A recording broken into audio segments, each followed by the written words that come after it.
Hey, architecture firm owners and emerging leaders. Get ready for unparalleled insight into the development of a world-class architecture firm and a worldwide organization driving the digital transformation of the design and construction industry. With Build Smart, the podcast that's changing how our profession operates. We share the incredible stories behind innovation in the building industry with my friend and co-host, Patrick McLeamy, FAIA, former CEO of the international architecture firm, HOK. You know, Yamasaki's office or firm lasted during his lifetime. And when he passed away, I think that was the end of the Yamasaki office. Helmut did not want that. He wanted a firm that would live out and grow beyond the founders. In Season 1, discover the untold stories behind HOK's meteoric rise, from 150 employees in St. Louis to a powerhouse with over 1,900 staff members and 27 offices worldwide. You know, they weren't as polite as the Kojima people. That was just boom. And anytime you have a creditor, whether it's Kojima or the bank, that wants their money, unless you can raise money someplace else, you are out of business. Bankrupt. And hold on tight for Season 2, where Patrick takes us on a new adventure as chairman of Building Smart International, shaping the future of digital transformation in the design, construction, and operation of built assets. Ian Howell, Ken Harold, and I, Ken was my technical representative from HOK. The three of us took a tour of Europe of 5 cities in 5 days. Very busy time. Simply follow the link in the show notes to subscribe to Build Smart now and uncover lessons that will transform you and your architecture firm.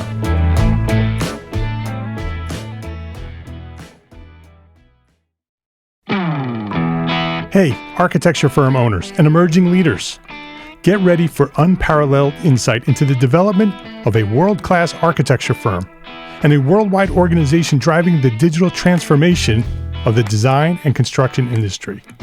With Build Smart, the podcast that's changing how our profession operates.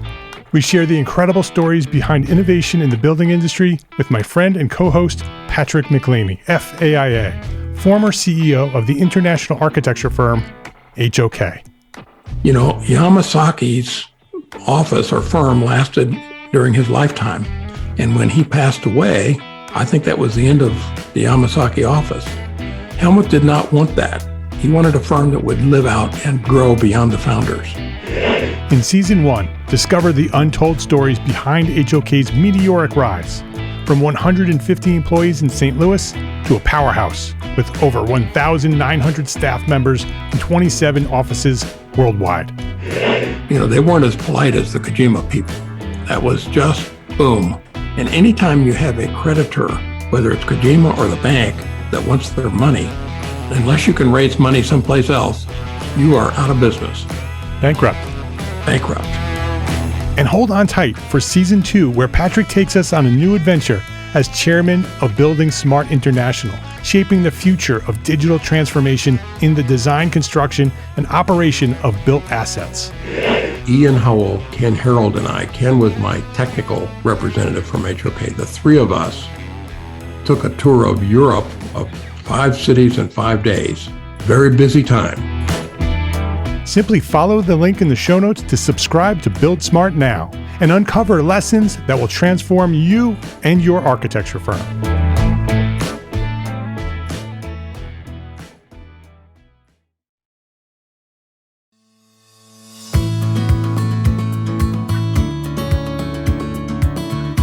My name is Mark R. LePage, and you are listening to Entree Architect Podcast, where each week I speak with inspiring, passionate people who share their knowledge and expertise, all to help you build a better business as a small firm entrepreneur architect. Sam Richter, welcome to Entree Architect Podcast. Oh, it's really great to be here. I'm really excited to speak with you and all the listeners. I'm excited about this conversation. I always love talking about sales. It's one of those things that architects have traditionally neglected. Mm-hmm. Many of us sort of have this feeling that sort of creeps up the back of our spine when we start thinking about sales and how sales work. Traditionally, architects never sold, so it's something relatively new to our profession in the last few decades. We're talking, centuries of a profession. But I love talking about sales because that's the thing that makes us more successful, our sales. So let me introduce you to our community here. Sam Richter is an international recognized expert on digital information and is considered the father of modern-day sales intelligence. His award-winning experience includes building innovative programs for startup companies and some of the world's most famous brands. Today, we're going to talk about sales intelligence for architects. Before we get there, I want to know more about you, where you've come from, Sam, and how did you acquire your superpowers for sales? Yeah, well, it's kind of a goofy story. I started out, I'm actually a pretty severe introvert. So I started out as a journalism student, taking an advertising track, and I wanted to become a copywriter, which I did, basically sit in a closet all day and write copy. So probably not too unlike many of the listeners today. Yes, it's like, I just want to be an architect. I just like to build things. I used to love to build things too, by the way. I mean, I used to build Lego houses and Lego Star Wars ships before they had the plans. So I feel like I'm with my family here today. Absolutely. I became a creative director. Like many of the architects listening today, they probably started out in a large firm, never thought in the world they'd ever have to sell. But fast forward a little bit, all of a sudden they become a principal, a partner in their firm, or they branch out, own their own firm, which is exactly what I ended up doing. Became a creative director, and then I owned my own firm. And well, goodness, now all of a sudden I had to sell. Now all of a sudden I had to go out and share my ideas. And one of the things I learned, this was way before the internet, was if I went and spoke with a receptionist of a potential client, they'd share a lot of information. I'd ask really good questions. Tell me about your boss. Tell me about where your company's going. What is the biggest threats you have? And then when I met with the boss, I would reiterate a lot of what I heard from the receptionist. There'd be a long pause, kind of like, how do you know all that? And then they'd talk about themselves. And then I'd be able to align kind of what I did for a living with what they were saying. And wow, fast forward, I actually ended up selling a lot. Well, the internet came out and I started to play with it and use it and realized that a lot of what I was asking the receptionist, I could get on my own. And that was really the genesis of everything I learned. So I want to be really, really clear on one thing. And that is that sales is not a dirty word. Sales is the lifeblood of our business. And it's really, I think it has a negative connotation because a lot of people think of sales as I need to convince somebody to buy something. Well, right. As an architect, that's not what you're doing. What you're doing is you're saying somebody has a dream. Maybe it's building their restaurant. Maybe it's building their dry cleaning store, nursery school. Maybe it's building their dream home. And so what you're doing is you're helping other people live their dream, fulfill their goals faster, more efficiently, certainly more effectively, more profitably, if you will, than they could ever do on their own. So you're not selling anything. You're helping other people achieve their goals. And so that's really the mindset that I had, being this person who didn't want to sell. The mind shift that I had, that I'm sure many architects deal with as well, is I don't want to sell, but I do want to help fulfill dreams. Right. So how do we do that? You have coined this term, sales intelligence. Mm-hmm. That's basically taking that, what you had said earlier, taking that information that you can gather and use it in order to increase sales. So Can you talk a little bit about what sales intelligence is and how we might be able to leverage some of that? Well, it's really not a new concept. I think it's a variation of one of my favorite books by Dale Carnegie, How to Win Friends and Influence People, written back in the 1920s. And Carnegie said at the time, and I'm sure I'll paraphrase this a little bit, but it was the sweetest sound in the English language is the sound of someone's name. And where I would say the modern version, some people call me the modern version of Dale Carnegie, is the sweetest sound in the English language is the sound of someone's name based on what they care about. Because when we can walk into a meeting and we know something about the other person, their past, what they do for a living, what they're trying to achieve, well, then what we do is we gain permission to ask better questions. When we ask better, more intelligent questions, we're able to build trust. The other person feels comfortable. Wow, this person knows what they're talking about. This person's talking to me. And then again, that's where we're able to, when you ask those better questions, you're able to align your solutions to what the other person cares about. So sales intelligence is really two parts. It's the how. So how do you use search engines like Google? How do you use social media? What is the invisible web? How can you find information on people? And then that's the how part. And the why part is quite simply because most people are amazingly passionate about themselves. They don't care about you. They don't care about your firm. They don't care that you've been a family-run architect for the last 50 years. They don't care about any of that. There's a great quote by Teddy Roosevelt said, and I think it's so true in the architecture world, nobody cares about how much you know until they know how much you care. And that's really the essence of sales intelligence, is knowing about somebody before you walk in the room so you can ask better questions. So as I'm thinking about this, I'm looking at how I find clients as an architect, and much of what you're talking about, I can understand how to do that with a commercial project, right? So we're working with a company or a brand and be able to go online very easily, very quickly, do some Google searching, learn some information about the company and how it works, and maybe find out a little bit about the people that work for that company or the person that you're going to meet with. Let's start there, but then I want to go to residential, where it gets a little bit more complicated, where you're talking about a private client. Can you share a little bit about the process of going through, let's say I have a restaurant client that wants to design a new restaurant. What are the steps that I need to take as an architect before I meet with that client? Well, I would even start before that. How did you find the restaurant client? Maybe it was a referral, but there are ways you can use the internet to find people who are considering opening a restaurant. So for example, a website like You Got the News, which is a free website, which nobody's ever heard of because I built it, but it's a very powerful news search engine. And what you can do is you can find out, well, by typing in the right terms, where are new developments going on? Who's interested in opening a restaurant? Okay, so now I built my lead list, if you will, and I know that you're interested in a restaurant. Well, I want to know what your background is. What kind of restaurants have you opened in the past? Is this your first time having a restaurant? Maybe there's some articles that where you've talked about. Maybe it could be a local newspaper article where you've talked about that you want to build a family-friendly, dog-friendly type of a restaurant. Or maybe you're looking to build, the first, authentic French restaurant in our town, whatever it might be. But try to align with what your goals, with my experiences. Because let's just say, this is kind of an extreme example, but let's say I find that you spent the last year over COVID, you went to France, you became a sommelier, whatever. And you want to bring all that back to the United States. And I walk in and I haven't done my homework and I just talk about all the great burger joints that I've helped design. Right. There's going to be a disconnect.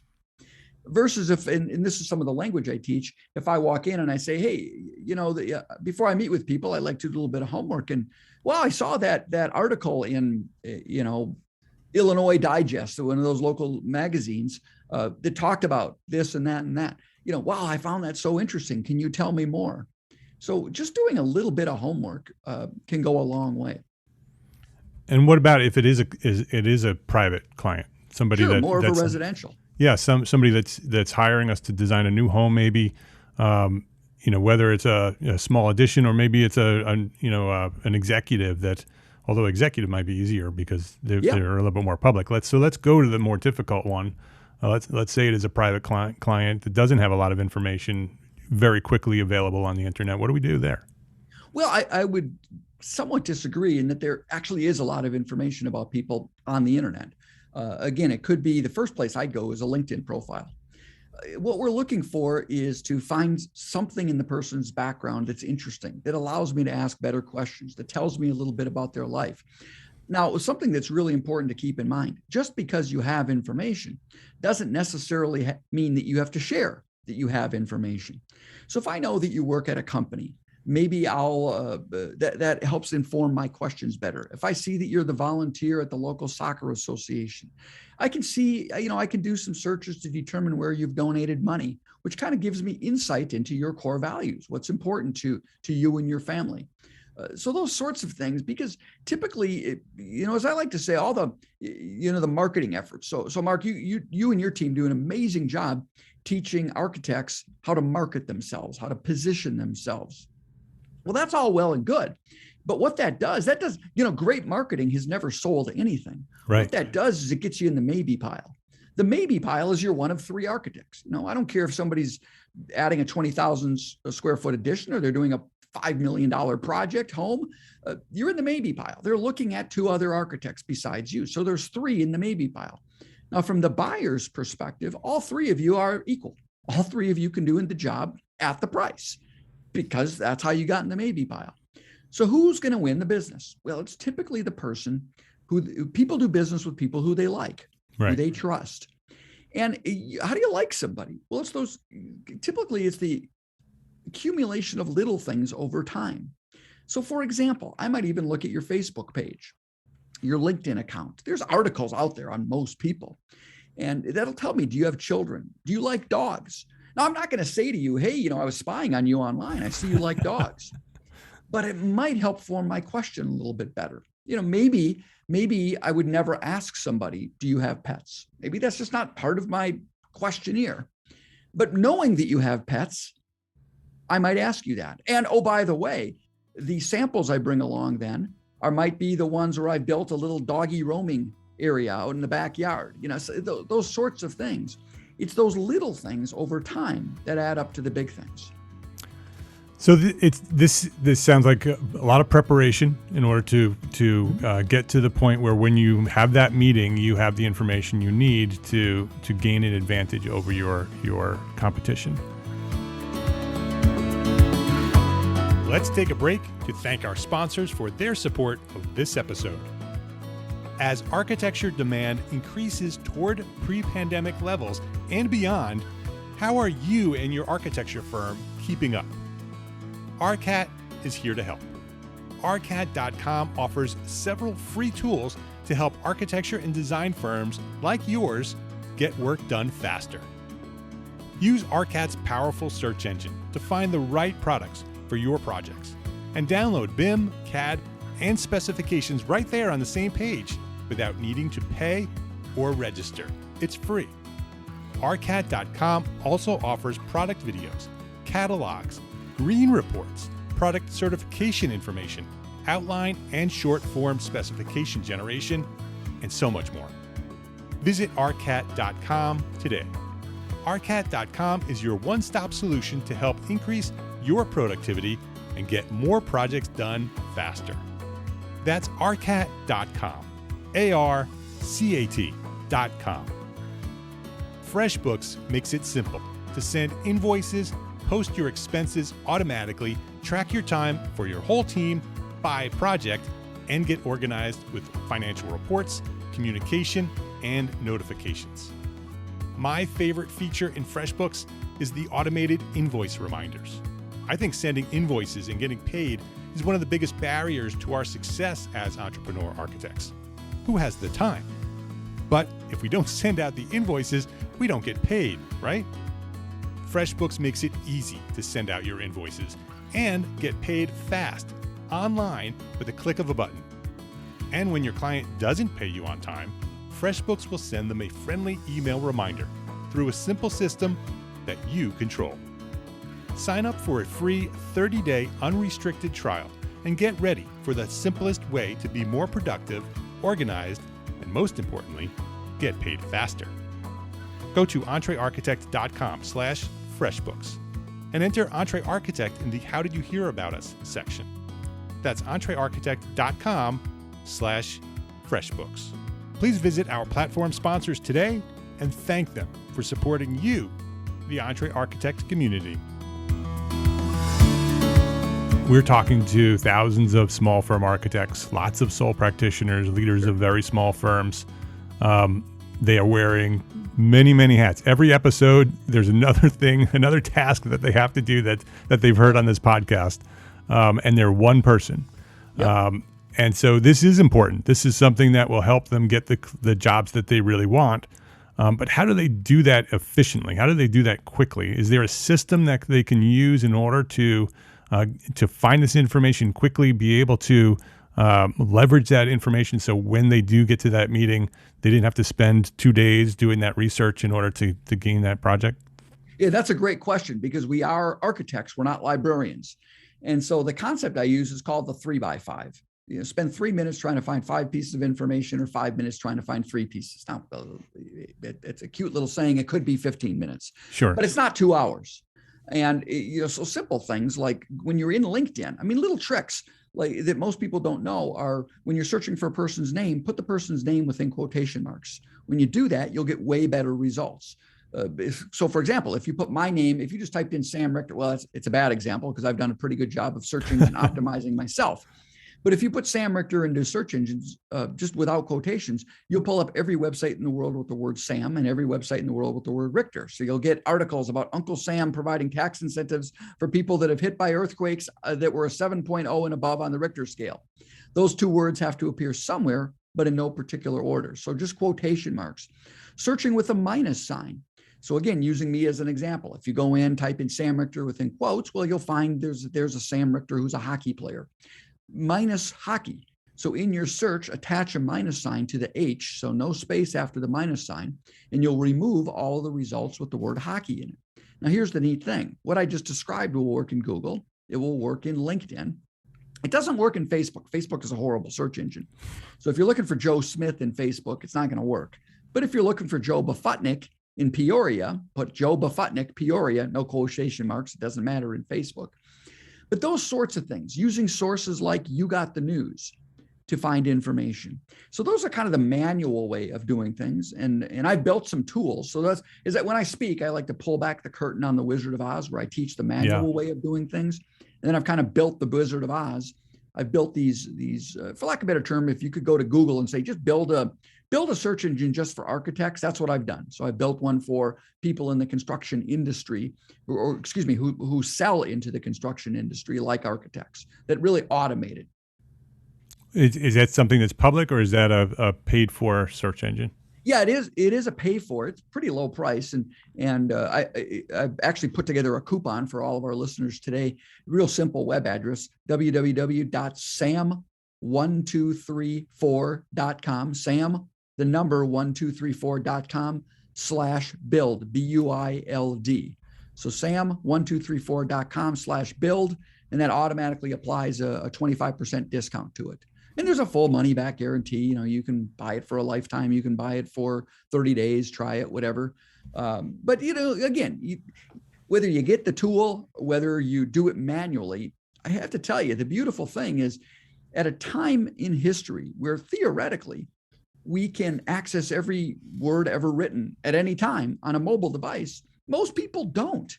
And so just having a little piece of information, hey, I see that you are on the board of the local American Red Cross, or hey, you're a member of Rotary, or hey, you're a member of VFW.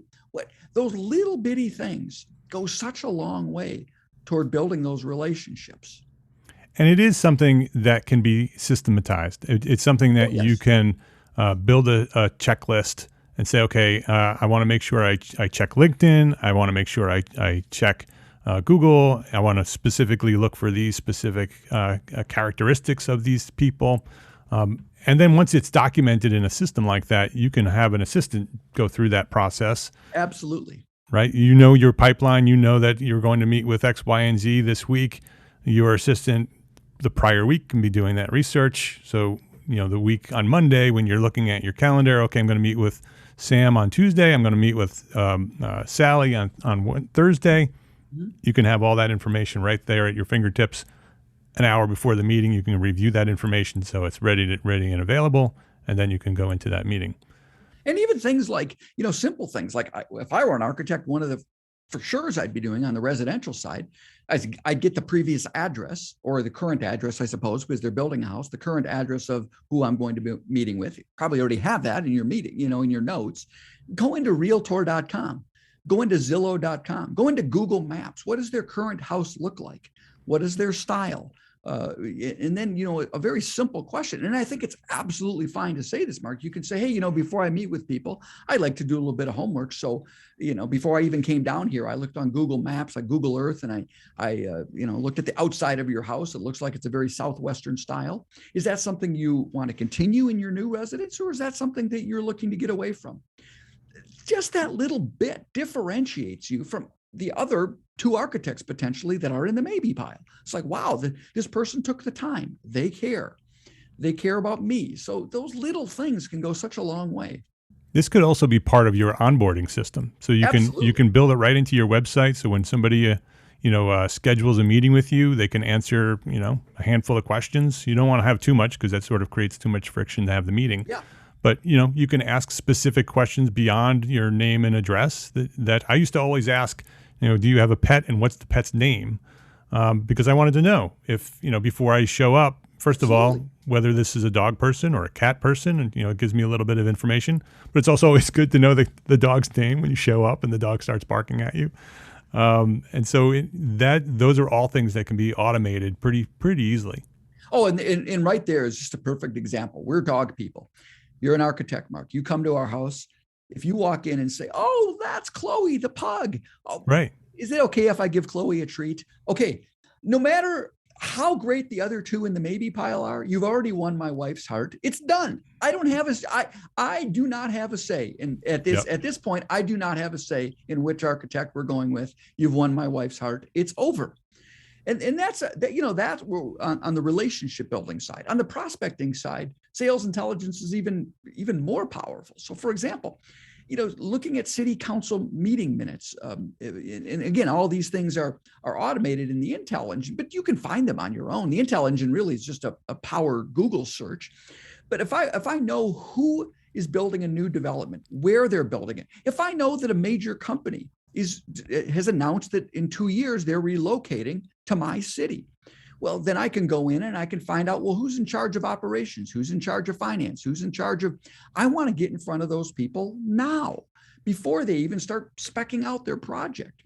So all these things are, for lack of a better term, findable. And again, it's this, you're an architect, you're not a librarian.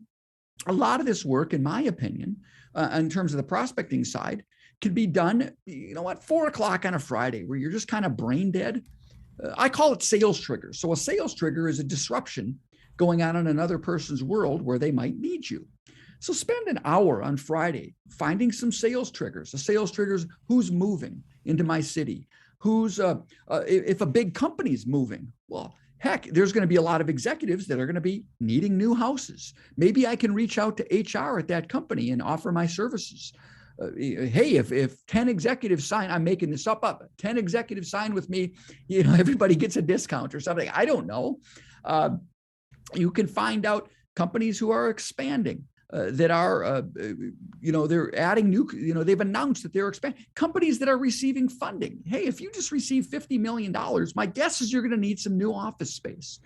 So that's something you can do on a Friday and just say, I'm going to find 5, 6, 7 company leads that I should be calling on next week because there's a disruption going on in their world where I can provide value.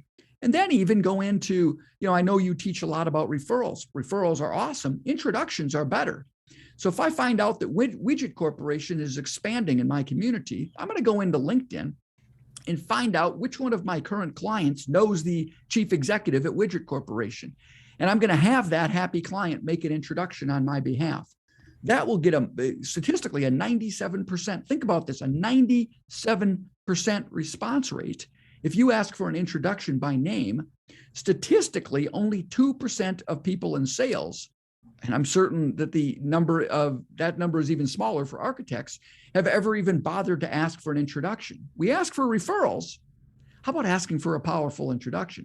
Those are all the things you can do with sales intelligence. Yeah, it's super interesting, and it's interesting to hear it from you, somebody who has dedicated his life to sales and the process of sales, the system of sales, but also has built technology to leverage that information. Mm-hmm. What is the future? This is a question that sort of puts your future hat on, and what do you think the future of this sales intelligence looks like?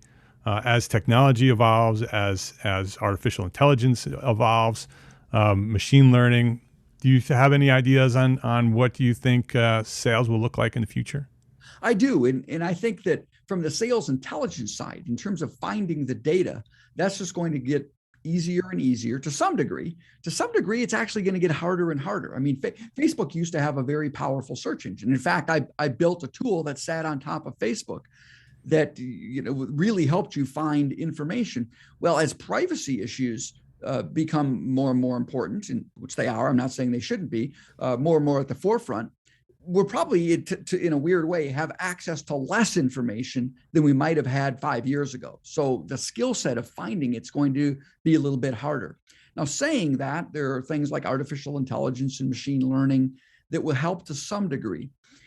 But here's where, I think we can all too often focus on the technology side of the future of sales, the future of intelligence, the future of selling.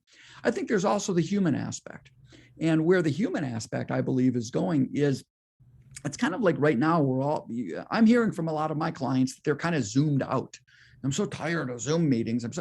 And everyone still is talking about, the hybrid workforce. Everyone wants to, I'm starting to sense a little bit of pushback. Like, I miss people. I miss humans. And so I think to some degree, as technology gets smarter and smarter, and we have the information, we're going to kind of long for the Dale Carnegie days of the 1920s. Yeah, I know I have all this data, but I want a human. I want somebody who understands me. I want a relationship. We're going to go back to, I think, the more information we have, the more data we are, the more we're going to be longing for those human relationships. Yeah, very interesting. What's old is new again. It'll as we get all this information and it becomes ubiquitous and it just becomes part of our life, and we're just overloaded with technology and information. The human piece of us, we will want to be more with people, and that will become your advantage. That you are willing to go and have a meeting one-on-one with somebody rather than having that Zoom meeting. I think so. I mean, I'll use a baseball analogy, but now baseball, if anybody's a Major League Baseball fan, everything's now data analytics, pitch speed, spin rate. But yet the real baseball people I know say, yeah, that's all important. And it certainly has a place. But if I need somebody to hit a home run in the bottom of the ninth, I know who the player on my team is to do that. And it has nothing to do with analytics. Yeah. It might be a 125 hitter, but I know that I can count on this person. The analogy there is that the more data we have, there's still something about intuition and relationships and understanding other people. And I think that the architects that still go into that meeting, understanding that and having the data, but the data is just the data. The data needs to be used to, as I said earlier, ask better questions and build a relationship, because ultimately, as an architect, you're not a building designer. You're not a building builder. You're a dream builder. You're someone who takes somebody's dreams and hopes and everything they've been saving for years, if not their entire life. And you're going to turn that into reality. And they're trusting you with that. They're trusting you to mold that into reality. And I don't think data, that's how you're going to win the business. You're going to use the data to build the relationship to win the business. Sam, I like to wrap up these episodes with a call to action for our listeners. Give them one thing that they can do today in order to build a better business for tomorrow. What would you suggest that they do today to build a better business for tomorrow? Sure. I'm going to give you something super easy. And it seems so obvious, but I bet most of the people listening don't do it. Whatever meeting you have today, tomorrow, just do this. Do these two things. One, go into yougotthenews.com. Type in the person's name or their company name and get a piece of information about the other person. And then find their LinkedIn profile and study it. Try to find something in common, something interesting. And so here's the leave behind. Make sure the first words out of your mouth are about the other person and what they care about. You can use the language that I use. You can obviously change it, but it goes something like this. Hey, before I meet with people, I like to do a little bit of homework. You're a busy person. I don't want to waste your time. Guess what I found? Hey, I saw that you just recently won this big award at your company. Congratulations. Can you tell me a little bit about that? Try to have the first words out of your mouth be about the other person and watch how the conversation changes. Fantastic. His name is Sam Richter. It's Richter. Website, samrichter.com. Sam, just a reminder, you had given, you're going to give a discount, the 25% discount. Could you just remind us what that code is and all that? Yeah, it's just website. Go to the website. You got to type this into the web address, not in Google. Obviously, it's a private thing. So go and type in the web address, sam1234.com/build, BUILD, sam1234.com/build, and the coupon will automatically apply. All right, we'll go check it out. Sam, thank you very much for joining us today here and sharing your knowledge on sales at EntreArchitect Podcast. Thank you very much. It was really an honor to be with everybody today. Thank you. If you liked this episode of EntreArchitect Podcast, please share a rating, write a review, and share a link to this episode with a friend. That's how EntreArchitect Podcast will grow to serve thousands more architects just like you. Thanks to our sponsors, FreshBooks and ARCAT, for their support of this episode. Links to our sponsors and all the resources we discussed today are available at the show notes for this episode found at entrearchitect.com/podcast. EntreArchitect is a member of the Gable Media Podcast Network. Gable Media is curated thought leadership for an audience dedicated to building a better world. Listen and subscribe to all the shows at gablemedia.com. That's GABL media.com. And check out EntreArchitect Academy membership. Ready to edit business resources, live monthly business training for architects, a supportive architect community, and Simple Systems, our business system program developed for you, the small firm architect. It's all waiting for you at EntreArchitect Academy membership, including AIA Continuing Education Learning Units. Come join me and hundreds of your entrepreneur architect friends at entrearchitect.com/join. Enroll today at entrearchitect.com/join. Thanks for listening today. Love, learn, and share what you know.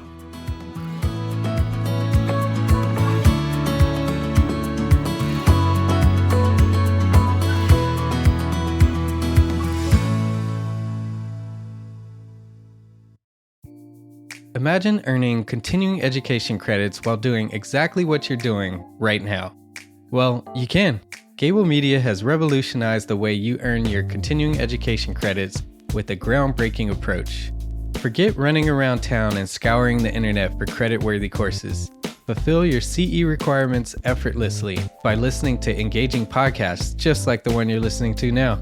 Our podcasts are designed to educate, entertain, and inspire, all in a user-friendly environment. But wait, there's more. Architects, Gable Media is also approved as an AIA Continuing Education Services provider. Upon completion, we handle everything, from reporting your hours directly to the AIA to storing your certificates in your personal Gable Media profile for your self-reporting needs. So follow the link in the show notes and start earning your credits in the most innovative and entertaining way possible with Gable Media. Attention architects and creative minds, get ready to supercharge your brand with Build Your Brand, the podcast that's unlocking the secrets of branding success for creatives.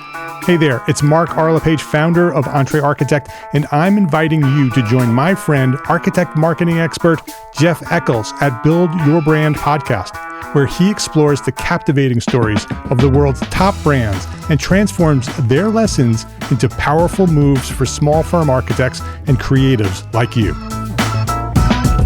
In Season 1, Jeff shares the thrilling tale of Southwest Airlines, where he dissects their journey to the summit and distills it into strategies tailor-made for you. It's important to keep in mind that companies like Southwest compete in the real world, just like you, and face real-world challenges, just like you.